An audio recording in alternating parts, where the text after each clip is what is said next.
झारखंड मंत्रालय में गुरुवार को मुख्यमंत्री हेमंत सोरेन की अध्यक्षता में मंत्रिपरिषद की बैठक आयोजित की गई थी।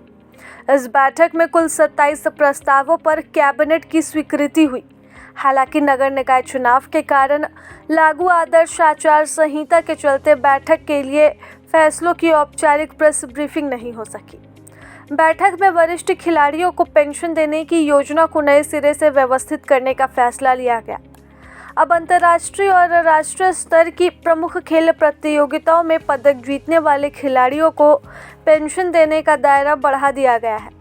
इसके तहत ओलंपिक या फिर राजीव गांधी खेल रत्न जैसे सर्वोच्च सम्मानों से सम्मानित खिलाड़ियों को 20,000 रुपये प्रतिमाह पेंशन देने का प्रावधान किया गया है। इसके अलावा वर्ल्ड कप, एशियाई गेम, सैफ गेम्स और राष्ट्रीय खेल प्रतियोगिताओं में पदक जीतने वाले खिलाड़ियों को अलग अलग श्रेणियों में रहकर 5,000 रुपये से 16,000 रुपये तक मासिक पेंशन देने का निर्णय लिया गया है। राष्ट्रीय खेलों के पदक विजेताओं को न्यूनतम 5,000 रुपये पेंशन मिलेगी। कैबिनेट ने झारखंड के विश्वविद्यालयों में शिक्षक और शिक्षकेतर पदों के पुनर्गठन से जुड़े प्रस्तावों को भी हरी झंडी दी। इसके तहत सिद्धू कानू मुर्मू विश्वविद्यालय, कोल्हान विश्वविद्यालय और विनोबा भावे विश्वविद्यालय में पदों की नई संरचना तय की गई है। बैठक में न्यायालयों के आदेशों के अनुपालन से संबंधित कई मामलों को भी स्वीकृति दी गई। हाल के दिनों में विभिन्न मामलों में आए न्यायिक निर्देशों के आलोक में तैयार प्रस्तावों पर मंत्रिपरिषद ने सहमति जताई है। वर्तमान सरकार के पास संविधान और संसद का कोई मान्य है क्या, जरा बताओ। आज आपको पता है भारत सरकार जो बजट लाई है, उस बजट में कितना पैसा देश के विकास में लगेगा।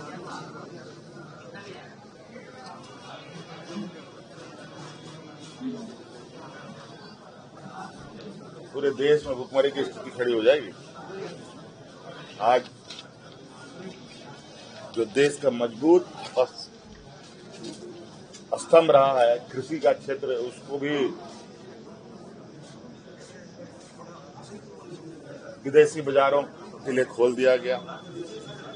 अब विदेश से आने वाले कृषि यंत्र हो, अनाज हो, वो अब भारत के बाजार में बिकेंगे।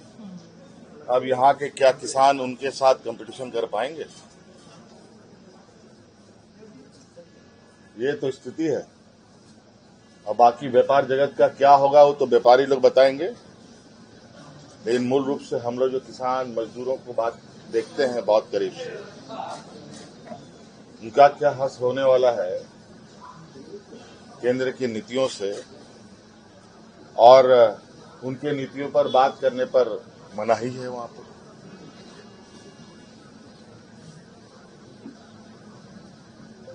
अब इसमें प्रतिक्रिया देना क्या, उसका अब प्रतिक्रिया नहीं, अब असर आप लोग देखेंगे।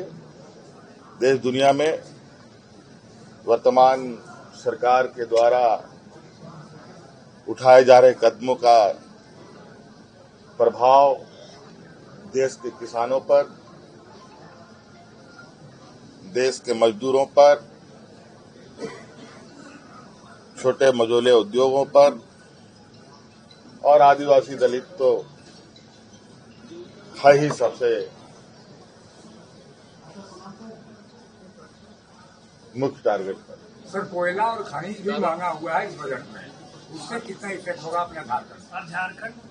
इस तरीके से सर अपेक्षा हुई यार, कोयला खनिज पर कहाँ गए हो? अभी दाल चावल का बात करो ना, वो क्या सस्ता हुआ है क्या?